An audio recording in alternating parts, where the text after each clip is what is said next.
with an acknowledgement of country and to acknowledge that we're meeting tonight on the lands of the peoples, the traditional owners and custodians on which the universe is built and who have enriched our knowledges and particularly the knowledges of those that talk to me.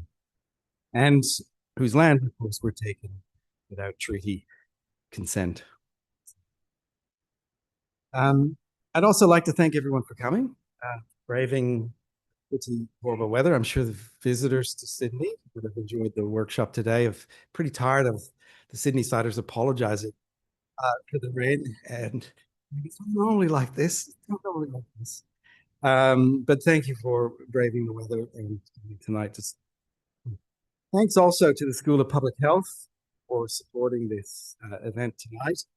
The Powerful Stories Network, and especially Diego Silva here, and Pierre here, pulled so much behind the scenes and worked so hard to do that. I'm sure I'm forgetting someone. Pretty sure there was a couple of other email names on those email chains that have been going back and forth for the last few weeks, months. In any case, my name is Michael McDonnell. I'm chair and professor of history here at the University of Sydney. And I'm here to introduce our speakers and then to get out of the way. Neither of these two really probably needs much of an introduction to this group, at least. To help us launch this book, we are joined generously by Bryan Mukandi. Bryan studied medicine at the University of Zimbabwe and interned at the United Bulawayo hospitals before emigrating to Ireland and then Australia. I heard you telling someone you spent time in Ireland, and suddenly I could hear an Irish accent. Along the way, he gave up clinical practice and studied philosophy. He's held roles in health policy and systems research and Indigenous health. He's also taught medical ethics and philosophy. Bryan now works as a lecturer in philosophy at the University of Wollongong, and his abiding interest remains, as he puts it, the well-being of the most marginalized and the social transformation necessary to secure it. Supriya, of course, like Bryan, sent me a characteristically modest introduction. She didn't list her achievements. She didn't say she was Dr. So-and-so. She describes herself in simple but powerful terms. She says, my work critically examines structural injustice through everyday indignities and the ethics of belonging. My projects study how people's emotions, knowledge, and experiences of disrespect and othering shape their sense of moral self. I also examine how marginalized communities navigate and resist power in their everyday relationships and within broader institutions. As I said, neither Bryan nor Supriya told me of their many, many, many accomplishments, their wide-ranging accomplishments, including, of course, now this amazing book. We need to hold it up.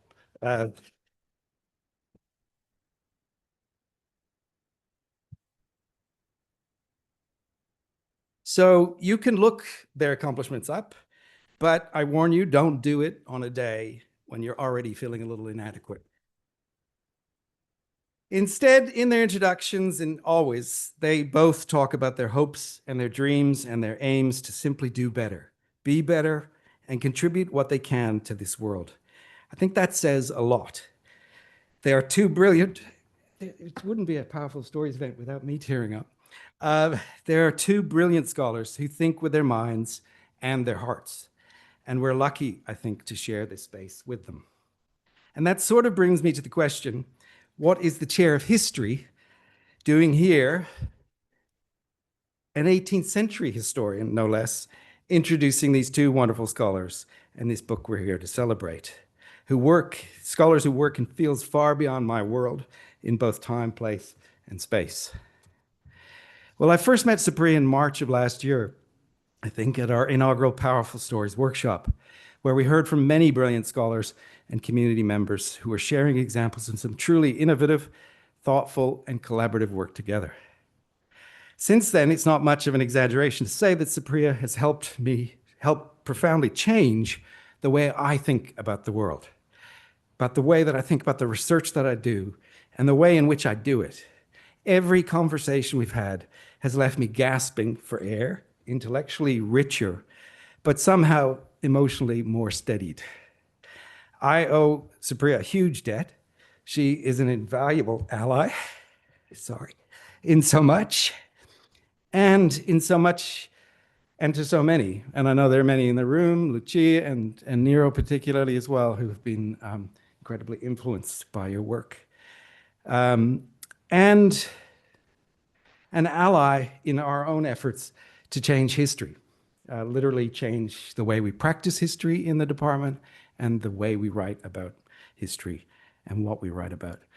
For Supriya is that extremely rare colleague and human being who's willing and able to challenge herself, her disciplinary norms, the institutions in which she works, and bring her razor-sharp intellect to bear on the most pressing questions today, and yet remains a hugely generous scholar who's widely read and acknowledges those influences all of the time, and is incredibly generous and patient with the likes of me, who are slower to grasp her insights.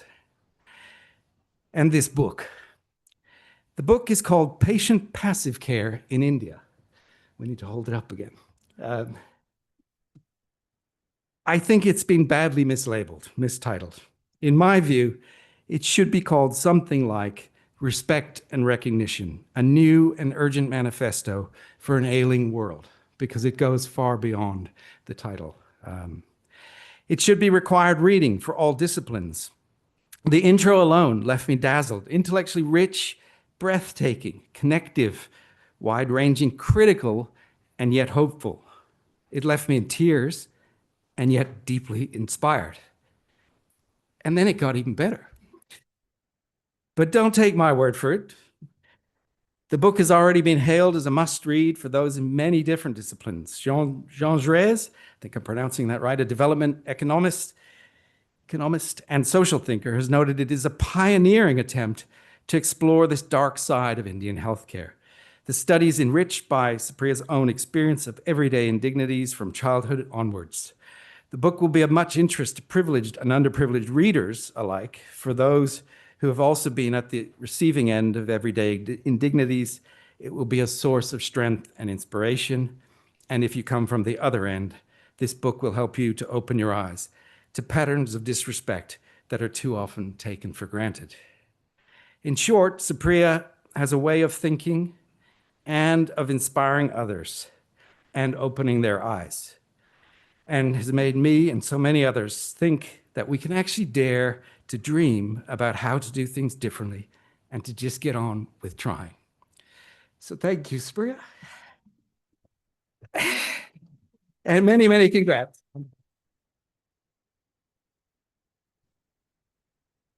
I'm just like moved. And first of all, thank you so much, Mike. I mean, I don't know. I think I'll just go on with the whole conversations which we are having or which we had. But thank you so much. It's really generous of you, Neeru and Diego and Brian, to really take time. And for all of you with this weather, it's crappy weather. And thank you so much for still making it and being here. And I don't think, or I don't know whether I live up to those words. Thank you. But I'm really, really excited for this to happen, because initially I was doubting, I had this, like, I kept saying, no, we shouldn't have this. I think who will read any in Sydney, who would care about this kind of, that kind of imposter syndrome or whatever we want to, the challenges which it comes when you're in different place, and then, but then friends, right? And then peers, kind of a reassuring. So it's really nice to be here and then celebrating. I think the celebration, I did it, of course, in India with my family and my other different kind of set of community. And here it feels like more of validation in different ways. And to feel, to, how do I put it, a sense of belonging, maybe a start, kind of a, a conversation within myself now, as I'm here with all of you. So thanks again for this lovely, I don't know, I don't know, it's too much, too much.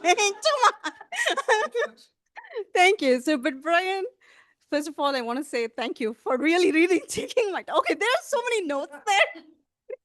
So thank you for really taking time to read my work, and I'm really excited. I always have fun. I mean, we had a couple of, I mean, I don't know, many conversations, and we end up just going on and on and on, like for many hours, and such a rich, thoughtful. You know, when you have this kind of a relationship with a person and conversation, you move, you feel moved, and then you think and reflect, and that's something which I have, and I would like to continue to have with Bryan.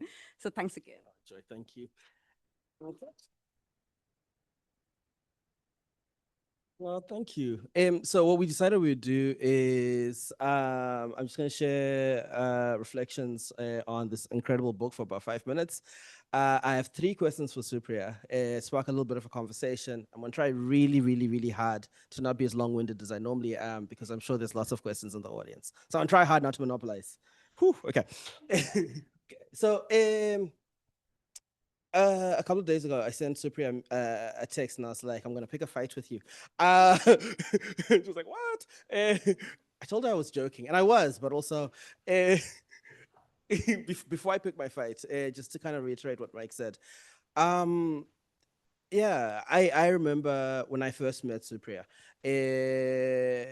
I have a really, really bad habit of not replying my emails for long stretches of time, right? So a mutual friend, Donata, who at the time ran the Mata Refugee Health Service, sent me an email, and Donata was like, "Oh my God, there's this woman up there in Sydney, Bryan. Her name's Supriya. She's amazing. You absolutely have to meet her."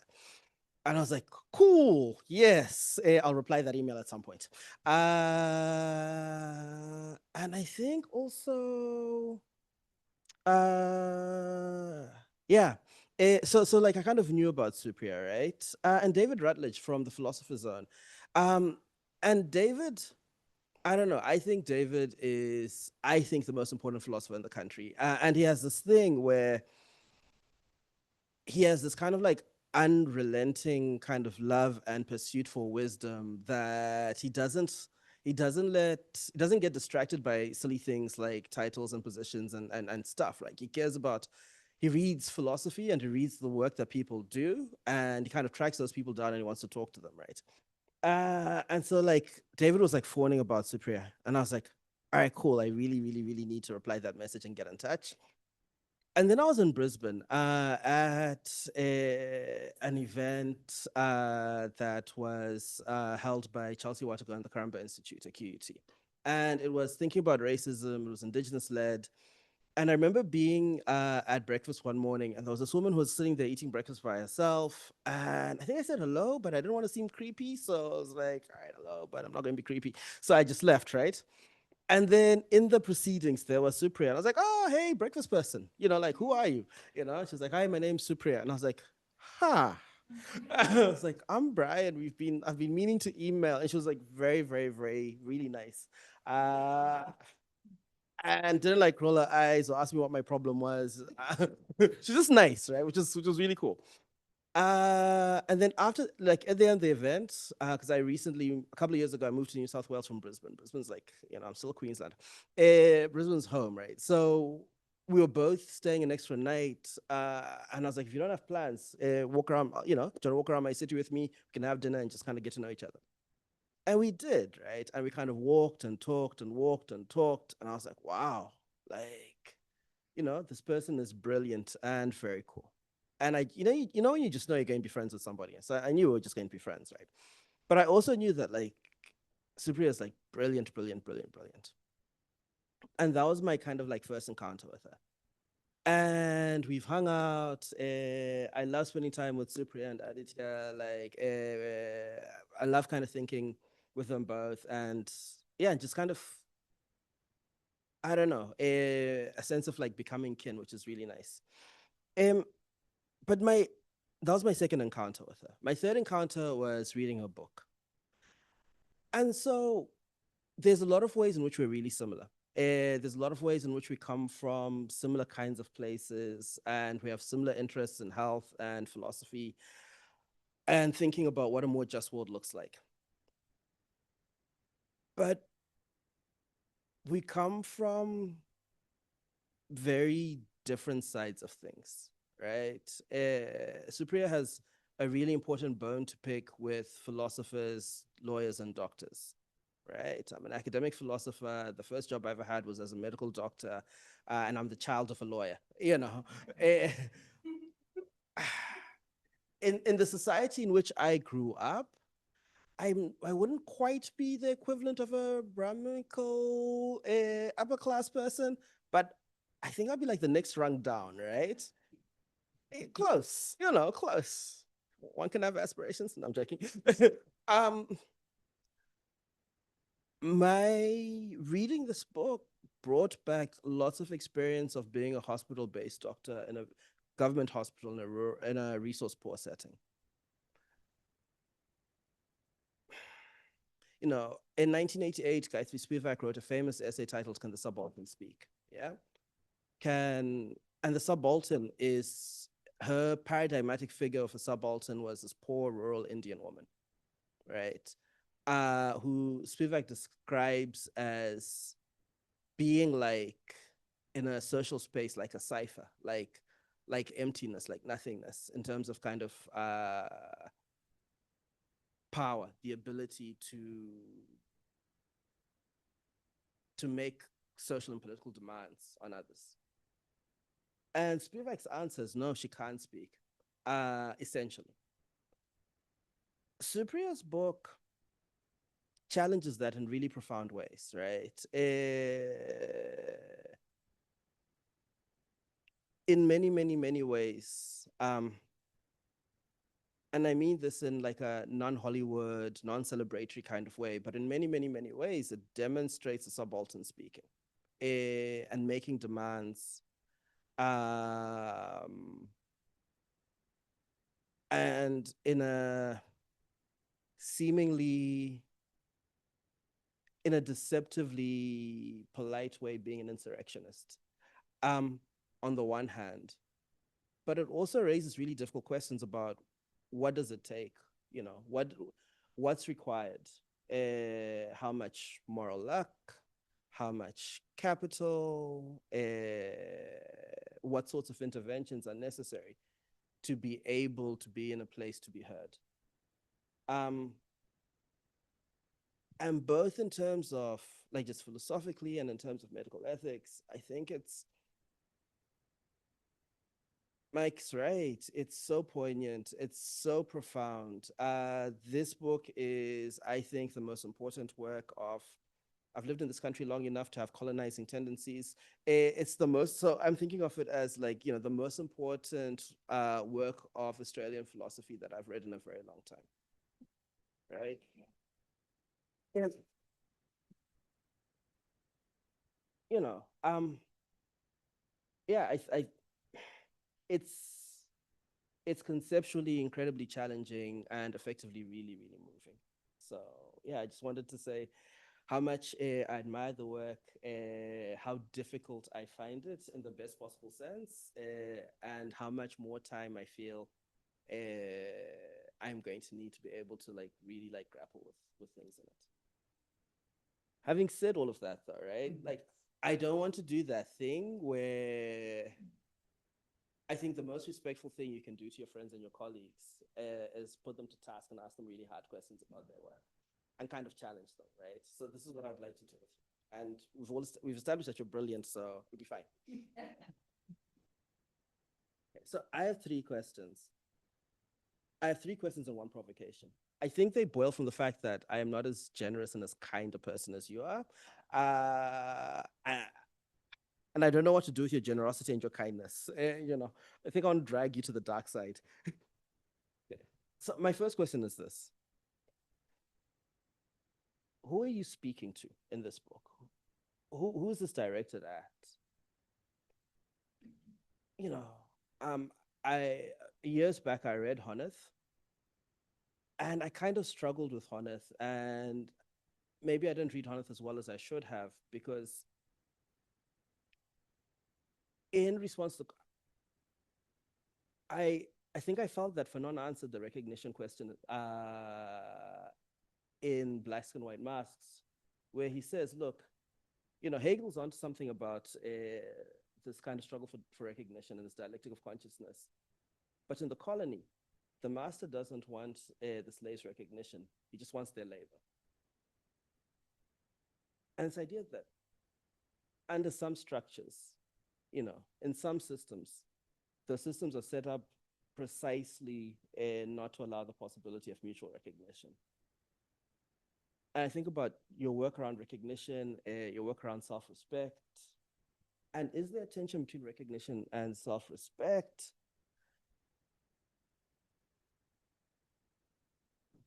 Are you speaking, who are you speaking to? Who are you asking for recognition from? Yeah. That's not particularly well formulated. Thank you so much, Brent. First of all, to have my third encounter to engage with my thoughts. And I think as you definitely have already picked up in the book, like I think I have been working on this book almost forever, I would say, in the sense of, I would see this as another attempt to get my shit together in many ways, I would say it. The reason why I would see that, because it's still an attempt and it's not done. Because I would answer quickly, I'll come back to the question which Brent was saying, is this book, just to contextualize, has been like started with my PhD work, which I started around the question of informed consent. And later I went along with unpacking, like if you don't even respect a person in a system which is like in the oppressive structures, especially given the hierarchical systems we are completely embedded, especially in Indian context, then where do I talk about autonomy? In the sense, I'm not saying autonomy doesn't exist in these oppressive systems. I wouldn't say that. But given the language of informed consent which came in, like, you sit with it, like people are informed, there is this whole conversation. But then often, I have never encountered in the conversations which I looked at during my PhD work, was like the patients were not seen as an agent, right? And that comes not just within the healthcare system, because as I think even during the workshop when I was sharing my work around humiliation, like what I was basically saying is it's a part of the larger system, right? Health is just one institution, which is like a mirror or it's a reflection. So what happens is a person that is a citizen in India, within the borders, who are especially 99% or most of them are from lower class communities, but also majority of them lower, caste, where basically minoritized communities, when they don't even are seen as a person. So one is an agent, there is another is a person, which I'm talking from the lens of experiential aspect. Like, because, for example, when I'm walking into bank, the way people with power, right, when they actually, the way they treat you is, in Indian setup is like basically your body changes. You have to change your voice, your tone, everything to be passive, right? So one is like how you are, the institutions and the cultural norms and also socio-political norms demands a person to behave in a passivity, which is basically imposed on us, one. Because a person is, as a citizen, whatever, if I want to, patient, person, citizen, whatever we want to clash, is actually a stupid, incompetent, dumb. That kind of a Supreme Court even judgment, basically in Indian Supreme Court judgment unpacks that, or like basically says. So if that is who we are thinking Indian patients or Indian people are as, that is by within Indian people who are in power, who are elite, right? Very often people, even though that's the whole country, who am I speaking to? My problem is people in power are doctors, healthcare professionals, lawyers, or judges, right? And if you look at all these like different narratives, different how to put the attitudes, both institutional but also interpersonal, right? When you encounter as a person who are from minoritized communities, we constantly feel this thing of like you're not valued and recognized. So then I think it's nice way that you connect it to the subaltern discourse. It's like very often we are seen as like someone we need to be uplifted, right? I mean, people who are lower caste communities or like people who are minoritized or basically disadvantaged. Very often it's like they can't speak, I will speak on behalf of you. And that's the power. That is what doctor does. That's a paternalism. Like, no, I know better, just listen to us. I think that's the narrative, right? And that's what I have been trying, or at least I've been trying to share that. So who am I speaking to directly? I'm not speaking to philosophers, though I use philosophers. Um, and you could definitely see someone who is really a strict analytical philosopher. If they read this book, they'll be like, shit, this is like horrible book, they would say. And then and then they would say like, what kind of a person is this who just butchers these ideas and philosophical frameworks? I I mean, this is what I would, this is me judging the analytical philosopher. Again, maybe I'm wrong. I'm not, I shouldn't say all, but definitely this is my experience being in the spaces which is highly where it is discipline and gatekeep, right? I think you could see in my, in the whole book, I always have this tension, like, I'm angry. I'm really, there is a rage to, I think, which I here and there, it comes through where I hate, why are you saying I shouldn't use this? So what I'm doing is I'm picking and choosing to say what I want to say, but at the core, I use liberation philosophy, that is self-respect movement from Indian, especially within the Dravidian movement, where Ambedkarite, Periyar's, all these languages, but I don't sit and unpack that because this is amazing literature, which each one demands a big, big, huge work in itself, and it's a lifetime work, I would see it as. But I take these scholars' work, Ambedkar's works, push for self-respect movement, and that's everywhere. I mean, I see that as like, it's a connecting, it's a golden thread in across the values, what I'm trying to push for, I would see. Then comes Honeth, right? I mean, you're right. So the social recognition for me, right? When they don't see, for example, if I'm a person, let's say from X and Y, that is usually from minority community, I'm a Dalit, let's say, I go and already by default, very often within the given the social and political context, already I'm assumed to be not of, a certain worthiness, right? I mean, to have a conversation or to be even seen intellectually in academic spaces, all those things are there. You're only intellectual enough if because of your identity. There is this whole thing, I mean, definitely even in much of the politics, even in Australia or even much of the global north, you have an epistemic authority to talk just because you're brown and you can keep in that lane of the brownness, right? Or whatever the identity you carry around. So I think that is another whole thing which I'm trying to do, I think, is that the categories we live by, the identities which we carry keeps shifting, but then still if it is a oppressive structures and the values which is oppressing us, then I'm pushing back in the sense of as a patient, you still have voice, which already is there. Sometimes the silence, I mean, I see that even silence, the passivity which is imposed on much of the patients, right? Like you can't, you should be a good patient, right? If you ask questions, which is exactly what bioethics, if you look at the bioethics, what is the image, the archetype, right? I mean, that's a whole, I mean, the whole book is around the archetypes, right? Like I'm trying to just suppose around active patient, but I'm not seeing it as a binary or a dichotomous way of looking, but it's a spectrum, active versus passive, right? An active patient or a person is basically who can ask questions, who should really keen to learn about oneself, their bodies, and then ask questions to the doctor or nurses, whoever is it. But in India, if you ask questions, you're doomed, right? Because you're questioning the authority, and this comes across. I mean, I try to share that in, this is like as part of family. Like how dare you question father or mother, or how dare you? I mean, this is a thing which comes across in the whole institution too. But did I answer you? No, Yeah, okay. no, we're getting there. I'm just looking at the time. All right, no. This is me. It's my bad. I'm not going to ask my second question. I'm just going to go down to the third one, right? Okay, so I hear you, but all right, yeah, I hear you, but again in the book, I mean, like I love and it's difficult, like the trope of the troublemaking patient, and like you said, like the calculation. You have this poignant moment where you're talking about you and your mother's getting annoyed with you for annoying this doctor because he's like, look, we need to get our business done. And if you push too hard and you annoy him too much, like there'll be repercussions for us, right? And it's like, so if you're not a troublesome patient, if you're not a troublemaker, then you kind of acquiesce to this kind of passivity that's been subjected that you've been subjected to. But if you do, there's consequences, and I hear that. I think I think why I was asking about who you're speaking to is so there's that structure and there's that structure at play, right? And you see it and you articulate it and you show how it's connected between the legal, the medical, and the broader kind of societal in just a wonderful, wonderful, wonderful way.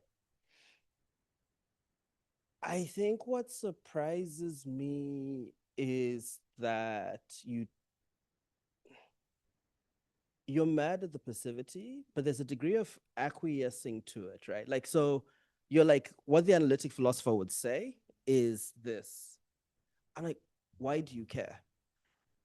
As in, why are you letting that person define what philosophy is?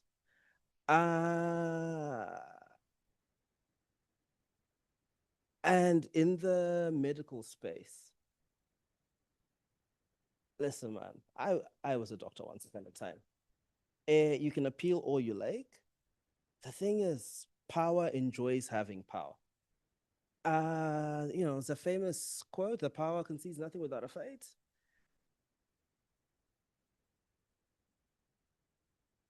And I ask that because there's a handful of like just really profound moments that seem to me like you're pointing out something like a class struggle at play. There's a one, I'm not going to read it now, but there's a wonderful moment where you're like in the hospital, in this general hospital. There were these poignant moments where, and you give three examples of three people who showed love and care to fellow patients. And all three of them were from lower class caste backgrounds. People from these lower class caste backgrounds showing care to patients from these lower caste class backgrounds as well. And I guess I'm just wondering, and it's a horrible dichotomy, but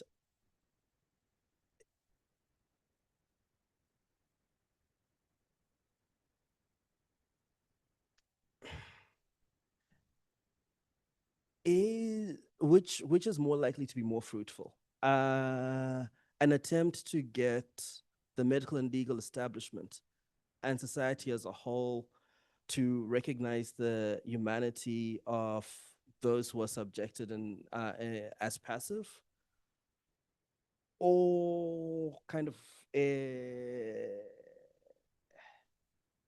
instigating the kind of insurrection where those who are subjected as passive, yeah. No, this is an interesting struggle when I was trying to write, especially the last chapter, where I was trying to understand, or I was trying to like, on one hand, I want to do what I want to do is like people with power, that is doctors mostly, right? I mean, if at all, if they read the book, right? The idea is like, there is a sense that you need to feel discomfort. So that's what I was trying to do. I mean, all right, at least I'm attempting that a person with power in these positions will feel discomfort, let them take a time, sit back, and then come back and revisit, hopefully, sometime, right? That's the idea which I think, especially medical students, I would see that as. The other as the question of like, there is a part of me, like, I can't, as you said, like, they wouldn't give you power, right? The people in power wouldn't give. You just do it, or you just take the power. And this is where the self-respect movement for me also is very important. And I think in the last chapter, that's what I was trying to do, that patience, you don't, I mean, like, basically we don't have choice, right? You just do it and you exercise your, because the dignity is already so there's a tension which I also struggle, to be honest. On one hand, I'm asking, hey, we are stripped of dignity, right? That's the whole thing which I'm trying to show. On the other hand, I'm like, no, I want to resist that. How dare they say this? So I'm just putting it like, no, we already have it. So I'm actually struggling. So you could see in these chapters that like I'm struggling my way with that social recognition aspect. It's because that the moment I step into the clinic or any kind of spaces, right, you want the other person to recognize you, not disrespect. I mean, this is something is where I'm trying to show. I mean, this is like very part of the whole conversation. Like, I want that person to not disrespect me. But then does it mean, this is something which I'm also thinking, me telling that this person disrespect me and my dignity is stripped, does it make it that I don't have that I already don't have dignity? No. I mean, this is where I'm also trying to work through in my thoughts, that on one hand, we need to talk about oppressive structures and like people are stripped of their dignity because of the institution structures and ethos and values. On the other hand, I don't want to say that people are all not exercising their, agency, and then they're demanding, because I see that there's already resistance. As I said, I mean, I think that's where, like, going back, even silence can be resistance. So my mom's thing for me is an act of resistance, given these situations, given these context, but carefully enacting when I want to question and push back and pull back. I think that's more about navigation. And I think that's a part of demanding, or like, or what is it called? Like, if I want to walk into this space filled with, let's say, people who don't value me, then I need to strategize. I don't expect them to value me, but I need to do something to protect myself. And that's what self-respect moment is. And then after a point, the final version was that basically you don't care about people with power, whether they respect you or not. You're already content, and then you have that, and then you just embrace it. I think that's the end of, I mean, it's the part of self-respect movement, I would say, is like, but it's a part of unlearning. And I think my own struggle is in unlearning. You said, like, why should I care about analytical philosopher? Is because I'm in the space which is filled with very often philosophical leaning. And I'm not trained in any disciplines, to be honest, like nothing. So what I've done is, like, I'm just speaking and learning and trying and figuring it out. And on this way, I'm trying to basically unlearn. And as I think I remember telling you, and for many of my peers and friends, even my partner, I say this, is like, if I'm really going in some weird direction, please, basically the values which that my values, and if I'm really going somewhere weird, please correct me. And I want that, because I don't want to be the person whom actually right now I'm complaining about, you know. so so that's part of unlearning, which I think right now I'm still in the journey, and I think it's forever, given that I've been, as you said, colonized. I mean, like, I'm very colonized in many ways, especially Brahminical, and looking up to, the English as an intellectual marker, like having lived in India, like English is a key thing, and I think it's still a struggle for me in many ways. So there is something which I need to work on myself. And the same thing goes with the patients, the persons, people who are marginalized, that you need to work on yourself in many ways. But at the same time, you can say that, hey, look at these institutions, look at how it strips of dignity. I think that's what I would see. I don't know. That's absolutely brilliant. Listen, I could keep asking you questions all night, but that'd be unfair. So thank you. That was wonderful. Yeah.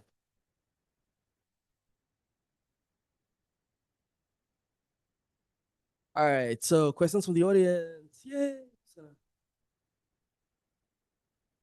Hi, Supriya, Shanti. I shouldn't be asking you a question because I haven't read the book and I'm desperate to read it. But the first question that he asked about who the audience is, I'm reflecting on what you were saying. Should you be targeting the elites who run medical schools and run hospitals and whatever else? I know that in our first year of medical school in India, we did do ethics. There was no mention of caste, of indigenous stuff, First Nation stuff, none of that. We learned about Kant and, all sorts of other things. So that is a really important question, should we be making this sort of thing compulsory? So that one big question that I just wanted to reflect. The second part is about agency. And again, having not read your book, I would love to know what you meant by that, the whole agency. Veena Das's book on afflictions, like 10 years ago. And I know from my own work that a lot of people, young women in particular, show their agency by going to whoever they feel like going, not to biomedical service that might actually be better for them than the shonky person who they're going to. So I think that is really quite interesting to unpack. When women and the marginalized do have agency, who do they actually access? And how does that agency play out in terms of their well-being? So just a couple of.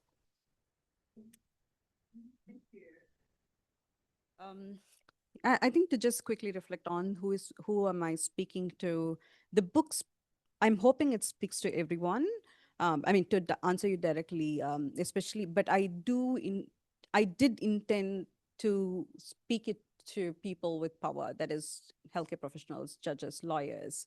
And if it's to be compulsory, yeah, that would be fun. And I mean, I would definitely, I think, I don't know, but I don't think any, I mean, like I got already a couple of emails, very brilliant, amazing, very generous emails I got from some of the patients, like in India after India's book launch. And then a few students emailed me with very kind and very thoughtful and such a generous, and felt more reassured, okay, why I'm writing such, because I was questioning why I'm writing this book kind of a thing, and it was reassuring. But I also got emails from doctors, from homeopaths, saying that what are you, you're not looking and thinking about people like us, and we need to I mean, basically they basically were trying to say that we need to respect doctors, right? And this is nothing new, right? I mean, this is like very so taken for granted thing, like, but I mean, this is a fight which I had with my supervisor, and then that led to a lot of problems for my life, I would say. But basically my doctor, both my supervisors basically saying that, hey, you know, in India this doesn't work, we need to respect doctors, right? And I'm like, like that. So that comes back to the second question with agency, right? And as you rightly pointed out, I mean, there is a different, so many contextual, like especially the social, political, and the gendered ways of how institutions function, right? And for that, like, people exercise whoever they want to go, whoever they want, and because to protect themselves, I think that's where, how do you take care of yourself? How do you protect your self-respect, right? And very often, many patients, I think during the workshop, we were talking about how we don't go to institutions when you're feeling more of shame or humiliation or stigma, right? I mean, that's very, it's like quite obvious in many ways. But what I would see it as agency, at least in the kind of unpacking which I was doing, is like the institutions, like for example, the way judge or the law, the way it constructs the archetype of patient in India is like, is who can't make decisions. They need to make decisions. So the idea of agency is connected for me, that the perception is that they need to be, that basically then the doctors or lawyers, or mostly here doctors they're talking, need to rescue the patients because they don't know better, right? That is what I'm saying, that agencies, we need to recognize that they're already, I mean, we all are living our lives in many ways, and that's the same thing goes with people who are poor, because it's very often that the target for agency discourse in India is like poor Indians, right? As if poor people can't make decisions. I mean, we all make decisions in different ways. And it's an interesting, and I just want to highlight this one, is like very often in the Indian rhetoric or within doctors' discourse, these people are uneducated. You can't make decisions. And then you go to the private hospital doctors, and they say they're too educated, in the sense they're asking me too many questions by Googling, right? They have a problem. So the problem is not education. You see that? That's how I would see and unpack that question of agency in that sense. Yeah. Any more questions?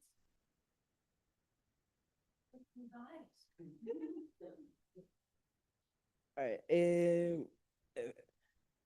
Okay, if there aren't any more questions, just two quick more things. The first is, I remember we had a conversation, and I remember you saying that you wondered how applicable people would think that this book was in an Australian context, right?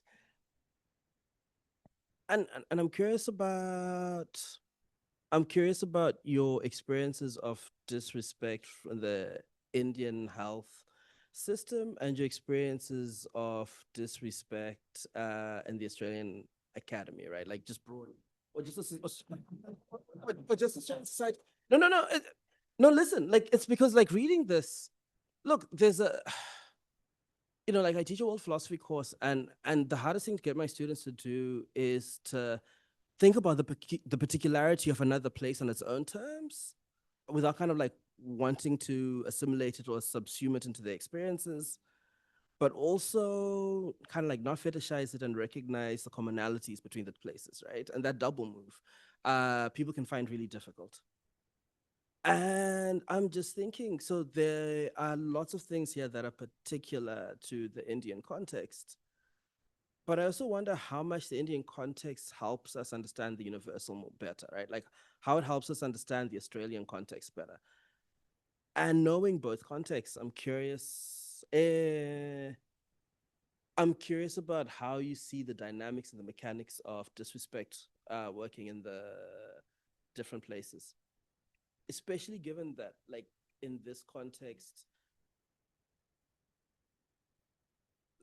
your own kind of subject position has shifted over time. Thanks. I'll answer this with two ways. One, with my own, I think it's, how do I put it? Definitely me not really fitting into these categories, which I'm trying to get comfortable with, like the disciplinary orientations. So I had a fight with my editor basically about the title of the book, right? So they said, you have to mention it's India, right?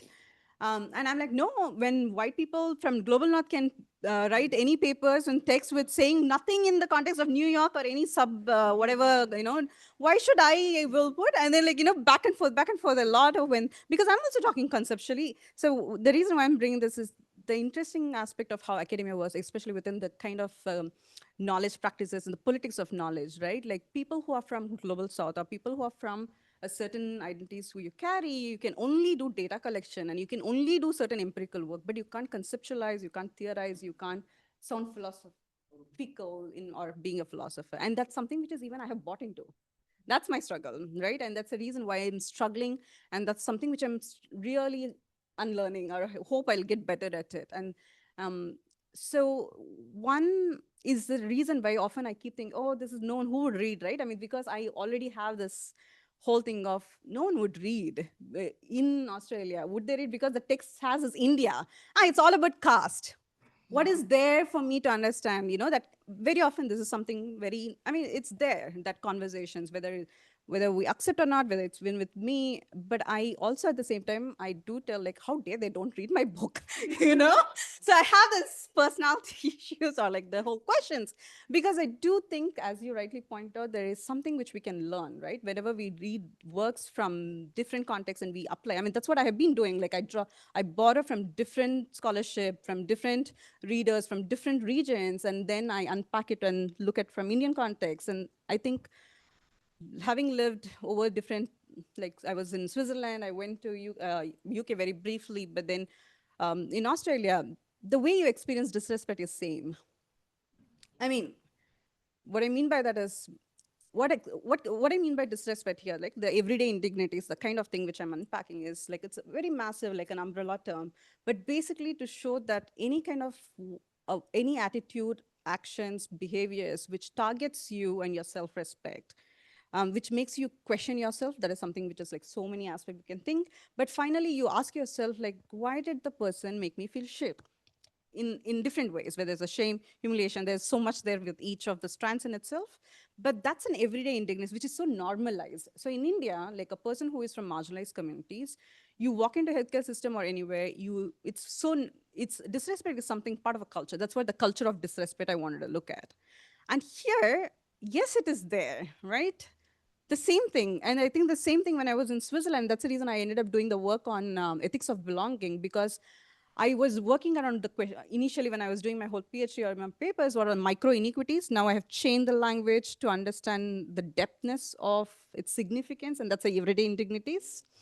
But when I was writing and thinking, and I went to Zurich to do my postdoc just for initial 6 months and then different projects, and then I started witnessing more racism, right? And the experiences of disrespect in varied degrees, just because who you are. And then I started experiencing within academia there. Again, I mean, this is nothing new for people who have been moving around, especially person of color, right? Person of color here, not in India, right? I mean, there the colorism comes in different shades. So and then I was like, okay, this is like a struggle in the problematic way. How do I understand? Then I came up with the whole the finance. I mean, again, because I'm not trained in any way, and I pick, and sometimes I just bump into scholars, and I'm like, oh my god, I have never read this work, and I feel so. Finance was that way, to be honest. I'm late to many of the scholars' work, I would say, yes. And that's the othering concept which I really want to engage with. And much of my other work around othering and ethics of belonging is based on the scholarship, which is basically a continuation of disrespect, which I looked at in India. So I see the way I develop theoretically, like across my work, is basically seeing the patterns again and again the same. So for me, disrespect is same everywhere, but the flavors changes. In India, it's caste. And then when you move to Switzerland or white dominant spaces, racism plays out central, but also it's an intersectional one, right? The gendered aspect which comes in, then comes different ways of the colors, shades changes. You experience differently just because of who you are and where you are and which space you actually occupy. If you're in Western Sydney or if you're in Parramatta, that there is a different kind of problems there for a person who is from lower caste. But if I'm in much more of a white dominant spaces, it would be a very different thing. So I mean, I have many examples when my parents visited here. Yeah, but I think it's everywhere, and I mean the experiences are there for everyone. But the how to say, the conceptual level, I would say it's there everywhere, but then the context changes and then the categories changes. And I think it's important to recognize that we are evaluative beings. We constantly, as a society, we evaluate each other, and that means also we need to be recognized and feel respected, I think. I don't know whether I answered. Does anybody, because I'm very happy to keep talking. Does anybody have any questions? Going once? So when migrants from India who, for instance, like live in Australia or like in the US and have seen like different kinds of patient culture, so they share to their families back home as a way that, oh, there's another way in which, patients could actually push back and assert their autonomy? A lot of patients, when they talk to their parents, oh, in Australia I was treated this way. Right, there is, I mean, this is again, I have not done study here or any conversation, but based on my some conversations which I had with some of my friends, they don't trust Australian healthcare system, which is not um, surprising thing, right? And the reason why they don't trust comes with different degrees, right? Like their past experiences or their past experience in India, which is sometimes who are relatively rich or from upper caste communities, then they feel like they don't feel entitled. I mean, here they feel like you don't walk in and then get the appointment, right? I mean, there is another kind of problems I'm saying here. So then, so then they suddenly remember, oh, in India also it happens for poor people, but here it's a different kind of a system, you know. So it again, it changes who are migrating, and very often people who migrate from India are often upper caste and class, very entitled in many ways. Then there is a different kind of a challenge. But I'm not saying they don't experience racism in healthcare system. There are many instances, many aspects of how the racism plays off against particular communities. And of course, that's definitely, there's so much of rich literature within Australia, yeah.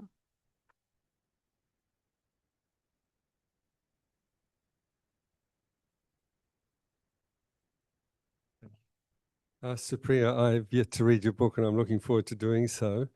And I've spent quite a lot of time in India. I've been very attracted to Indian philosophy and spent time in ashrams and so on in India. And what's striking is that the philosophy is so opposed to the caste system, and yet the caste system is very entrenched.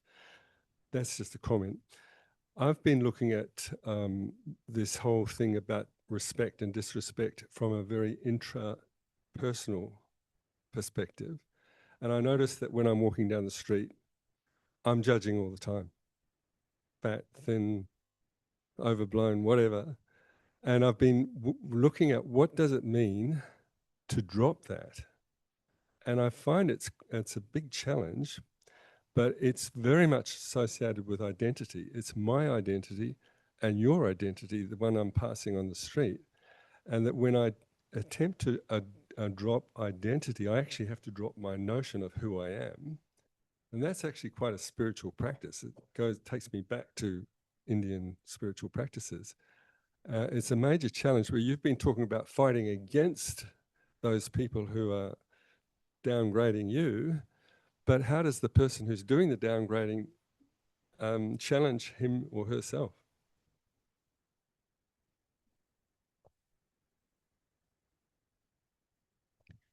Do you mean the person who is at the receiving end, or who is the one who is perpetrator? Okay. Right. Yeah, and that's okay. So one, I mean, for the comment, I would just quickly, I to be honest, I have not read much of Indian philosophy works in the sense of a certain dharma or karma concepts which comes in for a reason which very often it's connected to the caste. So that's a reason I wouldn't, or I have not engaged. But then there is so much of Indian philosophical works by Dalit scholarship, which we don't see that as an Indian philosophy. And that's a problem, I would see it as, right? Because only Brahminical texts are seen as, I mean, that's again the whole hierarchy there, right? Then comes the question for me, like the kind of work which they do. So what I very often I talk, I even teach when I teach in classes or wherever I go, I talk about reflective practice and reflective writing. So what I mean by this, people who are at the power and privilege, we all are having relative, like including everyone, right? We all have a different relative power and privilege. So whenever there is a situation or an instant of, let's say I mean, for example, a person X and Y, I am seeing this person as someone who is, oh, this person wears a tattoo. I'm like, oh, maybe doing some crazy shit, let's say. Right? I mean, I do have a tattoo, but just want to say, let's say if the, the signal thing I'm getting. But anyway, when they do that, it's like a prejudice, right? Against a certain group of people or community.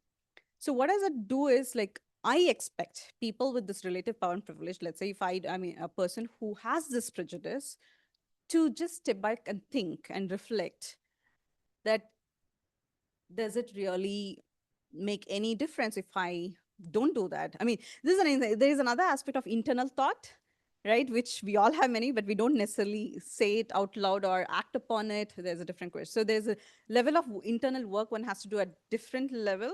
I mean, I don't want to bring my partner here, but my partner is like Aditya, basically.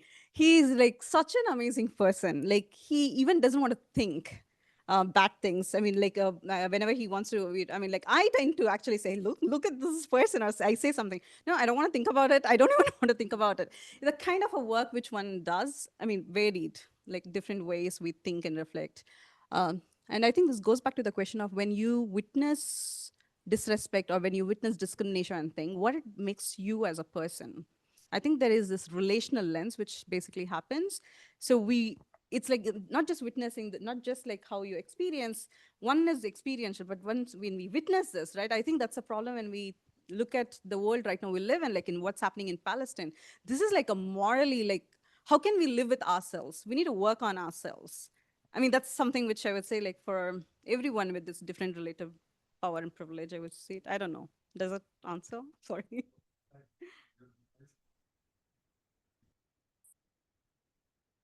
Always,